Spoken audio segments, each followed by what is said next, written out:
My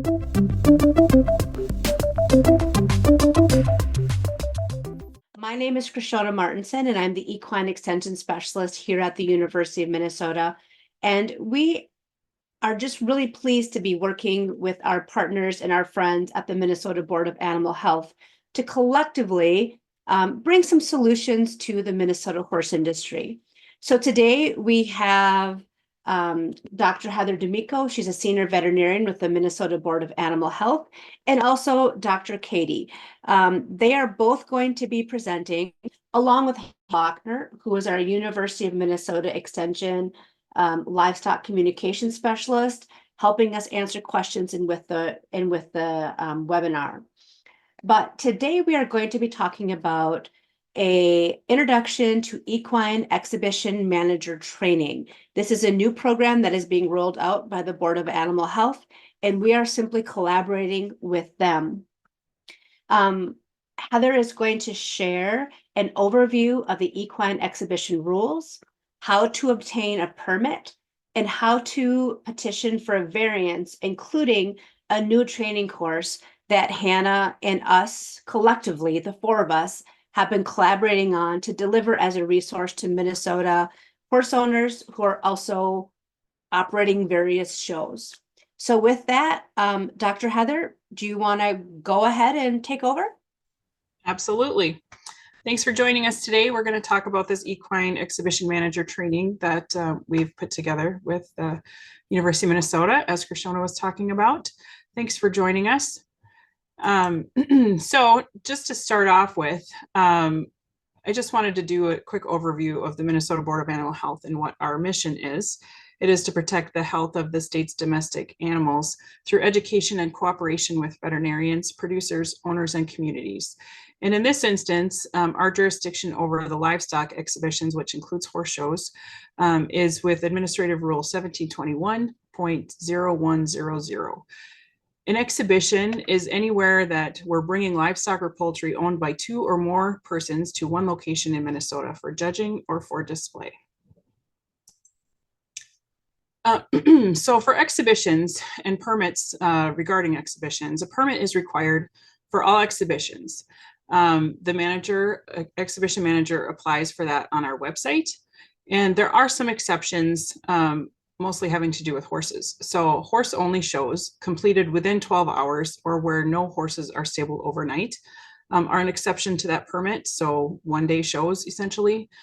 Standalone rodeos that aren't part of a county fair or anything else, that it's just the rodeo that's the only part of that exhibition. And horse races licensed by the Minnesota Racing Commission. Those are exceptions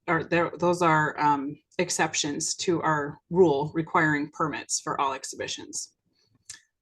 The manager responsibilities would be to acquire a vet and the permit, and you have to list that vet on the permit. A manager is anyone that is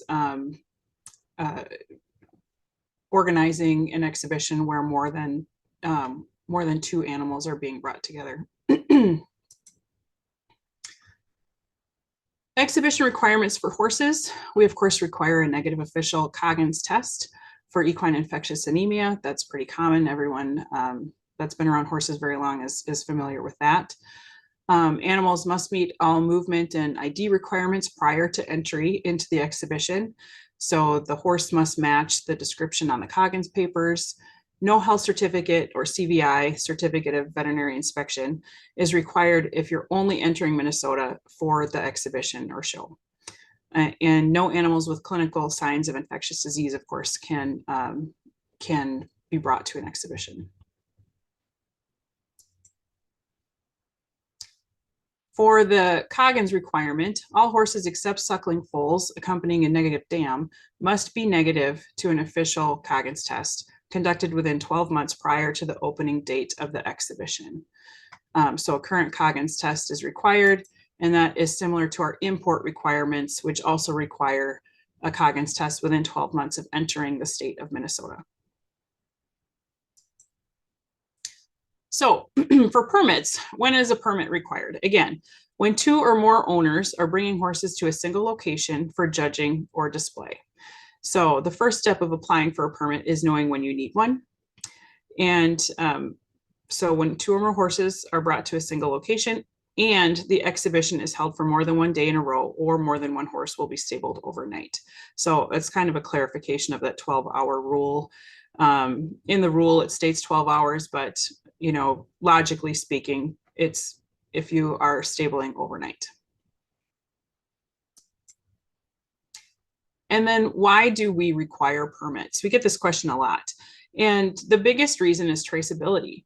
So when we investigate a reportable disease or a disease outbreak, we contact all the owners of a potentially exposed animal to make them aware of the risk and to conduct follow-up testing when necessary. So in order to be able to do that, we need to know who was at the show, how many horses were there, who they might have come into contact with and things like that, so we can get a hold of people. And then also to notify our field staff of ongoing events that may need to be inspected. So our field staff are a fantastic resource.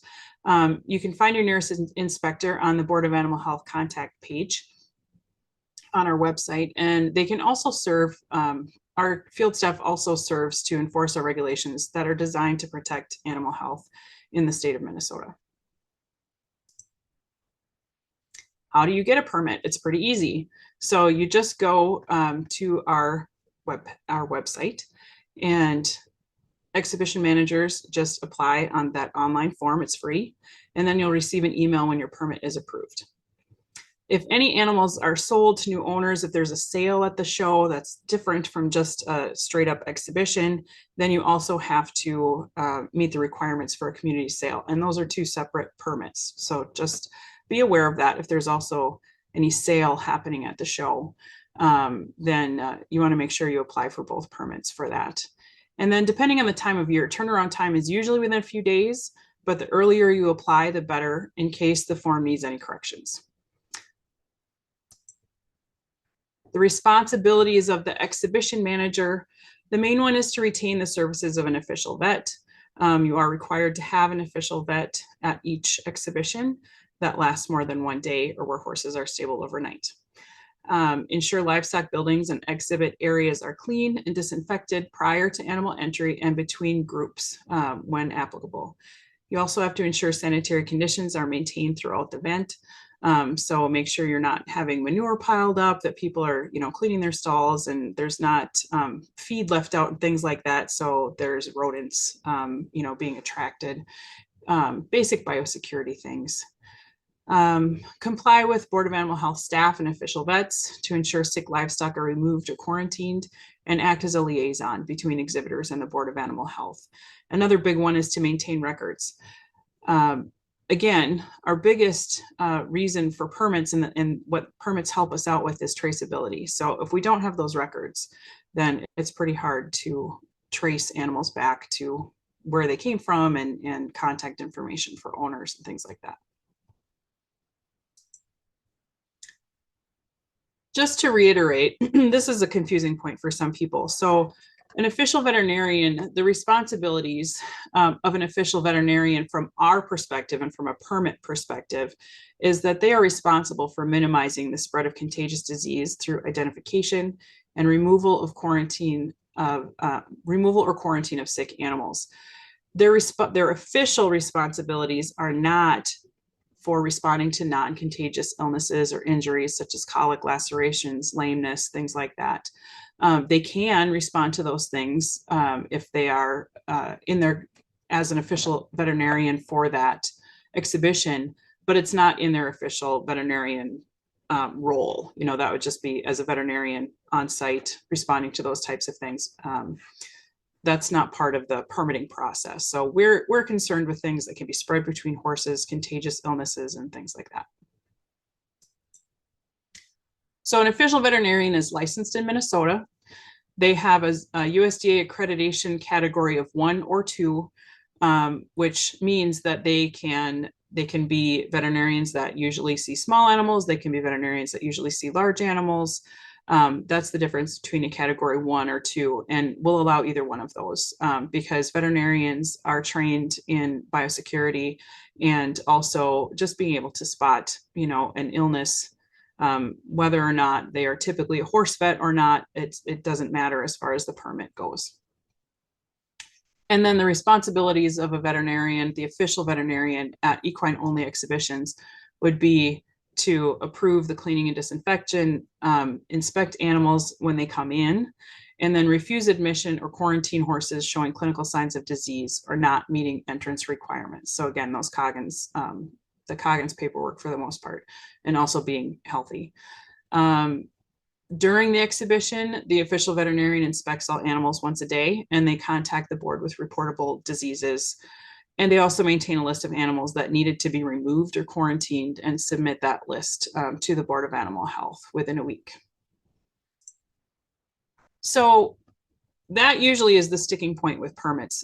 We've been hearing that people are having a hard time getting a veterinarian to put on their permit. So this course has been developed by the Minnesota Board of Animal Health in collaboration with the University of Minnesota Equine Extension Program, which provides educational resources throughout the state. And we're very happy to partner with them to get this course put together. It was created as a pilot program to try a different approach to educating stakeholders based on industry feedback from the year 2024. The purpose of this program is for exhibition managers of equine only events to gain knowledge for operating exhibitions under regulatory standards. There are multiple benefits for managers that complete the program. Aside from better understanding of our rules, managers that successfully complete the course, and that would be with 80% in all module quizzes, you can apply for a variance to that rule 1721.0100, specifically subpart 4, that requires certain in-person activities on the part of the official veterinarian. If you complete that with your 80%, then you get a certificate. And you can use that to apply for a variance, which we'll talk about in a minute.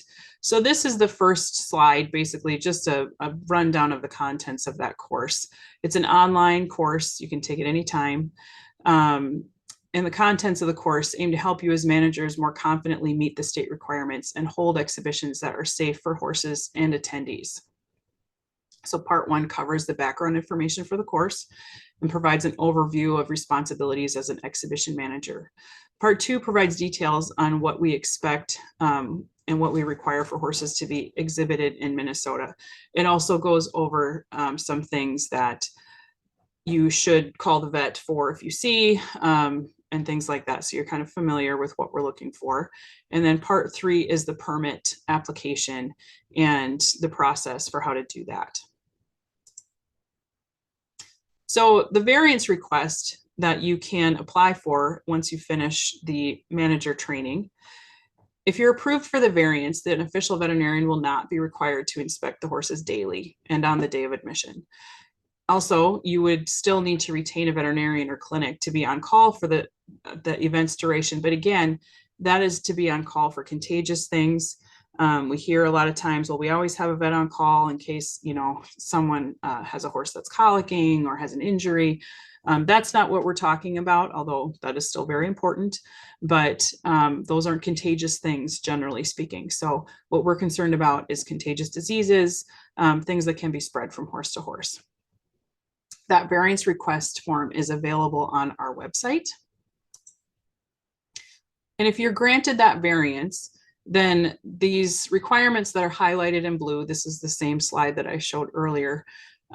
These are the things that you will get a variance for. So the veterinarian does not have to approve cleaning and disinfection. They don't have to be there on the day of admission to inspect the animals, and they don't need to inspect all the animals daily throughout the exhibition.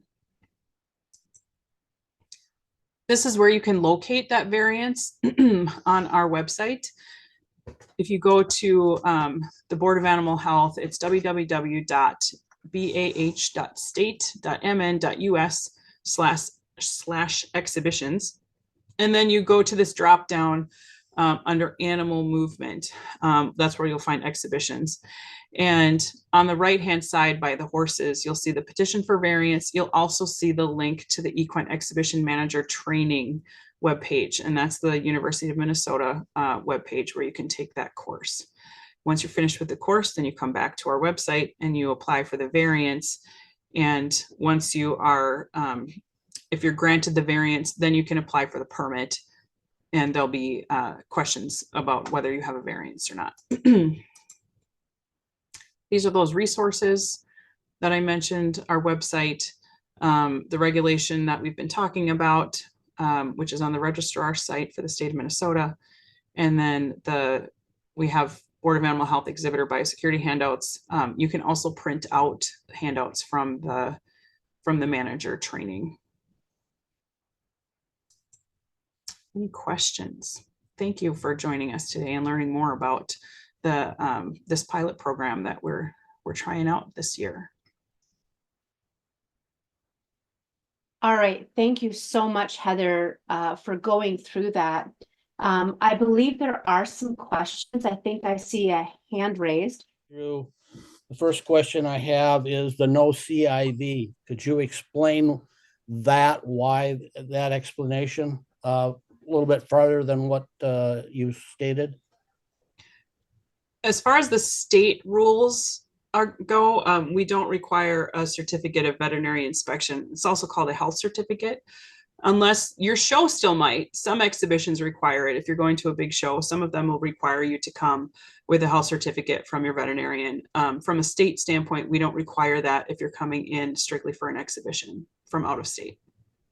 From out of state. Okay. And then the other one was, one of the other ones I have is the notification of the field staff. Now, what does that really entail? When you apply for a permit, it just goes into our system, and then we know that your show is going on. So it's not necessarily, a red flag or anything like that. It helps us to know when shows are going on. It helps us again with the traceability. So we can, if there's any disease outbreaks, we can help figure out where they're going and how to stop them. So your field staff is not going to show up, or will they show up? I can speak on that a little bit more because I oversee the staff that does that issues the permits. So just on our calendar, there's a separate calendar for events that are occurring in Minnesota. And if a field staff member is available to attend the event based on their personal schedule or their work schedule, they may do so. Just part of it is to be there for, verification of, that requirements are being met, but also to be a resource and a contact point to the Board of Animal Health. So that's because our field staff are there to perform kind of the outreach in the field for events and other types of inspections and other programs. And Heather, I believe you may have even, conducted a few of these in your time as a field staff, so you can speak to that a little bit more. There's a lot of questions that come up, when a field staff do attend an event. It's not every event. There's no formula really. It has most to do with how busy we are and how much time people have. We try to hit some events during the summer, but the summer is very busy for exhibitions, between county fairs and horse shows and other livestock shows. So we just don't have the resources and the manpower to get to every single event. But still, when we have that permit, then if something happens, we can track it later, to again try to contact people and do a disease investigation and see who was impacted and potentially exposed if there was a disease outbreak. So this notification of field staff, is there a way to contact them to notify them we're having a show, or is that done through the permit?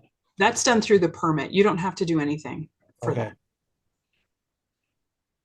The other thing is the cleaning and disinfection prior to going to the facility or horse show.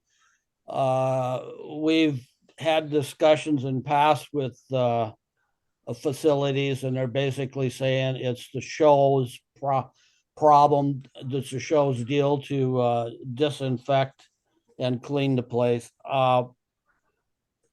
Is the requirement, I mean, one, with the vet, if the vet is required, without the variance, and it's a responsibility of the show management. So if I'm reading it correctly, we need to disinfect and make sure the facility is clean. I mean, at what rate of disinfection and cleanliness do we mean? I mean, we've been to many places in the past years, and including this year, and they're far from quote unquote clean, and definitely know if they're not been cleaned, they haven't been disinfected. What do we do about that? Katie, do you have thoughts on that? I know you've tackled this question before. Yeah, and as we know, like animals aren't sterile, and can't Right. maintain sterility. One thing that we also consider, disinfection is downtime between events, because viruses and bacteria can only survive on surfaces for a certain amount of time. So let's say there's however much time between events. The main things that we would be looking for would be, like Heather mentioned, that there aren't any cleanliness issues that would pose an animal health risk. For example, if there were noticeably like a large vermin infestation, or it was very clear that organic material from a previous event with excessive buildup of manure and stuff weren't cleared out. So I know that's maybe a little bit of a non-answer, but that's the main goal of that. Well, that somewhat answers the question, and as far as time in between shows, a lot of them that we go to, the turnaround time is like 1 or 2 days, from one show to the next. So it's like by the time we show up after a show has just been completed, it's, barely enough time to get the manure removed from the stalls and off site. It looks like Krishana just posted a helpful link. The extension has some good resources on biosecurity recommendations for people bringing their horses to events. So that's part of the answer. And it's the regulations don't specify like this type of disinfectant has to be used on these surfaces and whatever. It doesn't get that specific.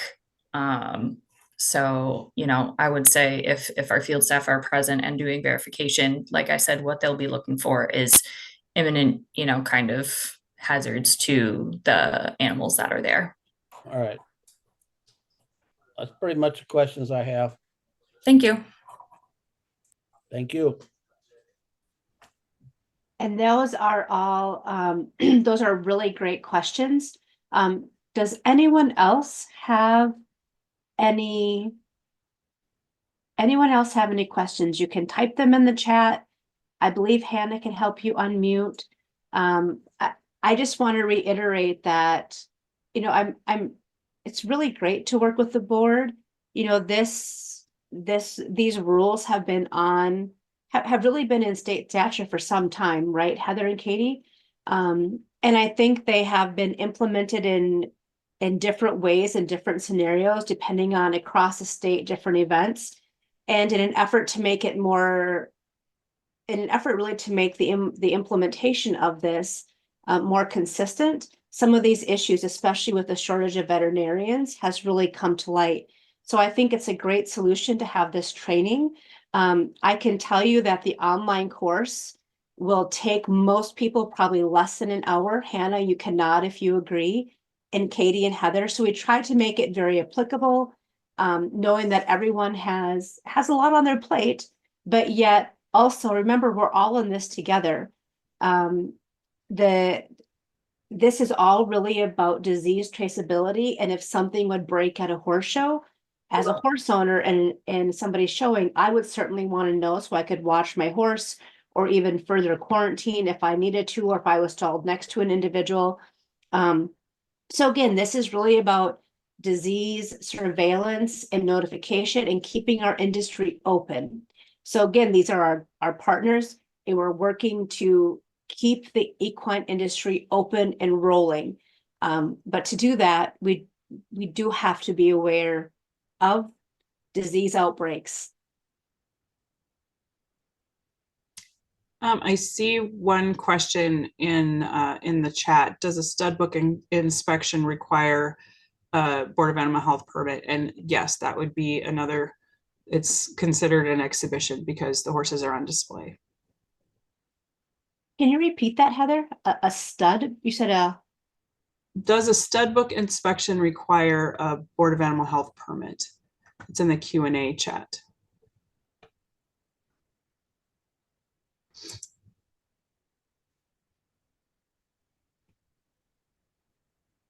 All right, I'll give everyone one more minute just to make sure that your questions have been answered. We have recorded this. Afterwards, you will receive a link of the recording. I believe the Board of Animal Health will also post this on your website. Correct me if I'm wrong, Heather and Katie. And we can also share this website through our networks and extension.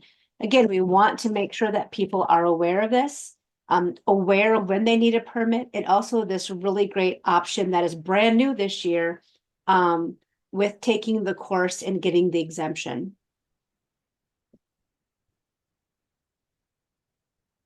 All right. Thank you all for joining.